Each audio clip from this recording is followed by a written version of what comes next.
Uma outra informação, agora a gente volta aqui para os assuntos do Brasil. Um dia depois de criminosos sequestrarem 9 ônibus para obstruir uma via e atrapalhar uma operação policial na zona oeste do Rio de Janeiro, mais 2 ônibus foram alvos do mesmo crime nesta quinta-feira. Segundo a Secretaria de Estado de Polícia Militar, agentes realizavam operações na região para coibir roubos de veículos e cargas, mas a medida não impediu a nova ação.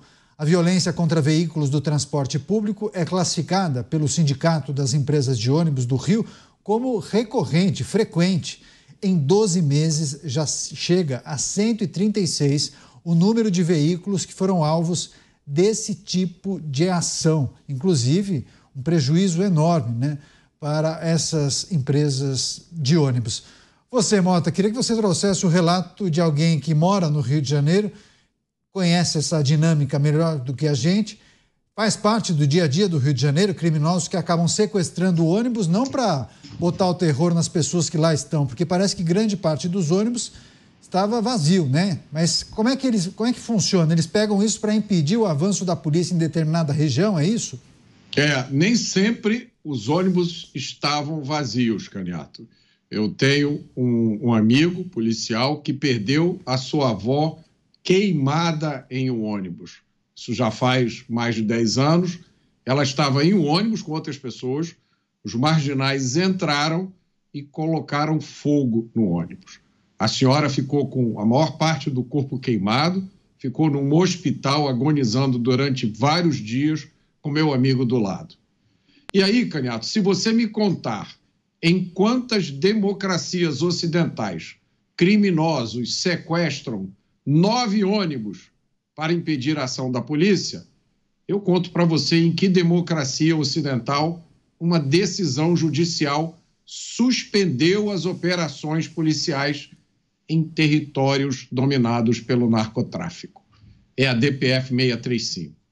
Então, parabéns mais uma vez aos empresários, aos policiais e aos cidadãos do Rio de Janeiro que se manifestaram sobre esse absurdo.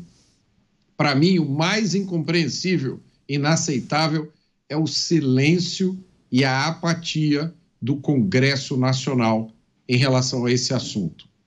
A DPF 635 é a prova de que uma simples caneta pode matar muito mais do que um fuzil. Pois é, você falou Congresso Nacional, eu vou trazer um representante do Congresso Nacional que não vai ficar calado, viu, Mota? Você, delegado Palumbo. Não vou mesmo, né? Porque eu também fico... Essa revolta também é sua, Mota. Mas, infelizmente, nós estamos nas mãos dos presidentes, tanto do Senado quanto da Câmara dos Deputados. Se eles não pautarem os projetos de interesse da sociedade, o deputado que está lá não tem o que fazer. E nós vamos sempre ficar na dependência dessas duas figuras, presidente da Câmara e presidente do Senado.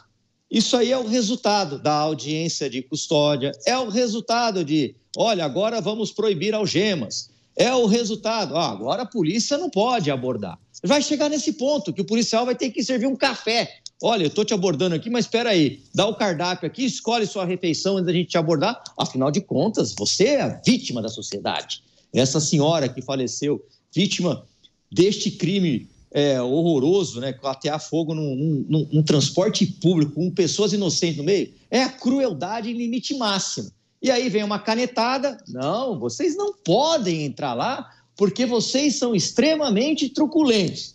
Mas quem coloca fogo num ônibus com uma senhora dentro e que essa senhora perde a vida, não, esse daqui a gente tem que levar para audiência de custódia, tem que servir cafezinho, tem que dar suco de laranja, tem que colocar casaquinho se tiver frio e a gente não pode mexer.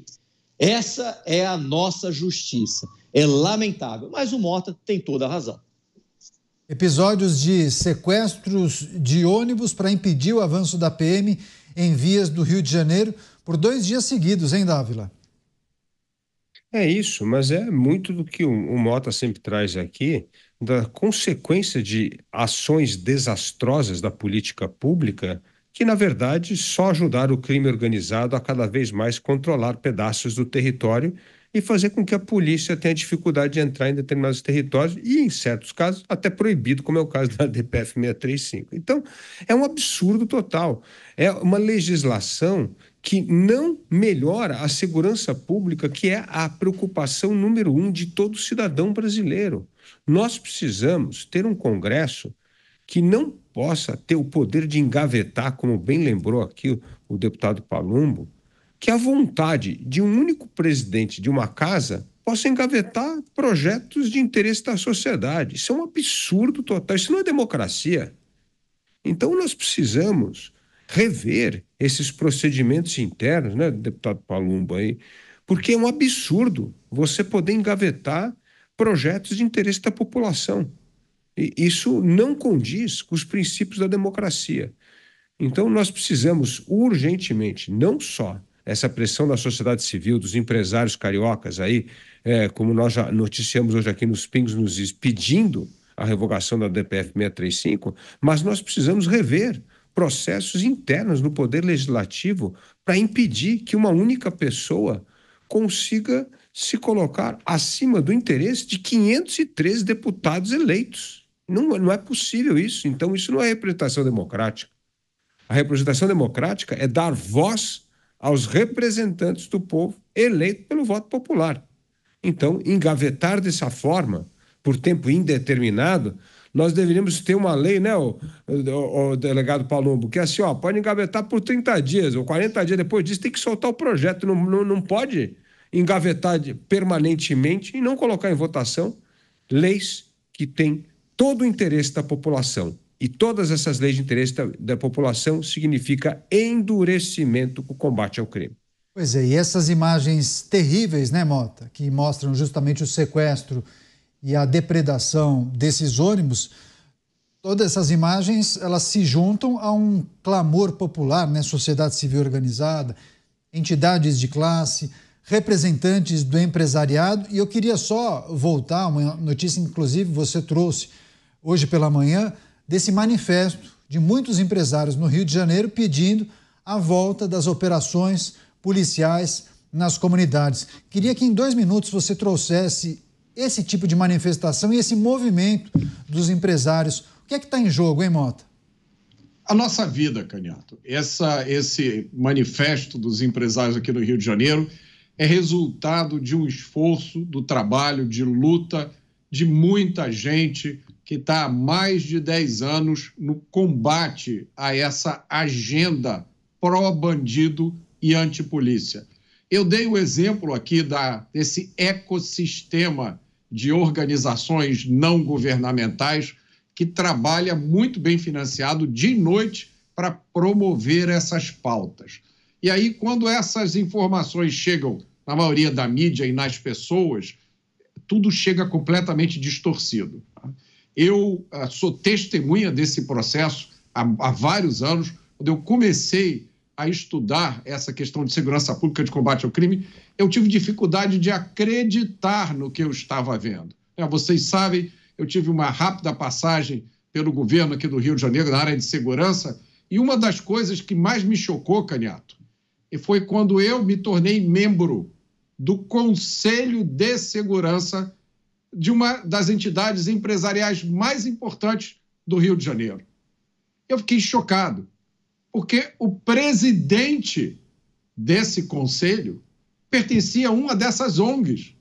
Eu falei, quando eu entrei na sala, eu esfreguei os meus olhos. Eu falei, não é possível. E aí, em cada reunião, Canhato, da qual eu participava, era uma discussão, porque eu nunca ficava calado.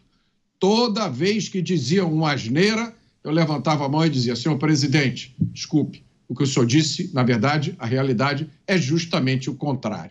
Então, eu queria aproveitar esse momento para fazer uma homenagem a todos os meus amigos, policiais, procuradores, promotores de justiça, magistrados. Eu tenho inúmeros amigos magistrados que me ligam, me mandam mensagem e falam, Mota, olha, você sabe, eu não posso falar nada, mas você pode. Está aqui uma informação para você, está aqui uma opinião. Esse é o momento que esse manifesto dos empresários do Rio de Janeiro marque o ponto de virada em que a sociedade civil brasileira não vai mais ficar calada, não vai mais aceitar essas coisas. Recado